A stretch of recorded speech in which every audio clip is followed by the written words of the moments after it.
Namanganlik ukaxonimiz bitta skuterda olibdi-da, mana bunday shirinliklarni, kofelarni xalqimizga yetkazib berib, kuniga 120 ming so'mdan pul topyapti ekan. Mana shunday halol pul topadigan ukalarimiz bittadan like bosib qo'yinglar. Hali bo'lmag'ir jipir-jipir videolarga ham like bosasizlar. Undan ham zo'rini topib qo'ydim. Qaranglar, darvozalarimizni suv tekin narxda qilib yuboribdi. Suv tekin, bundan ham suvlar qimmat bo'lsa kerak. 4 million so'mga shu darvoza, 4,5 million so'mga darvoza. Turishini aytyapmiz, kvadratga emas.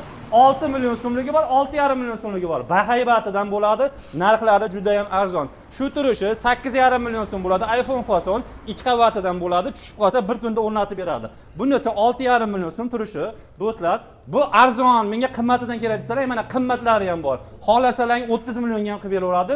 O'zingizda fasoningizda esangiz, bu akalarni tayyorlab beraveradi. Kimga qiziq bo'lsa, ekran pastida nomerlari bo'ladi, bemalol bog'lanaverasizlar. Aytilgan narxlar Toshkentgacha amal qiladi. O'zbekistonlarga oz-moz yo'l kira qo'shilar ekan. Suvlar tekinday, bular ham tekin bo'lib ketibdi. Bittadan like bosib qo'ysalar, ekran pastida nomerlar bo'ladi, telefon qilaverasizlar.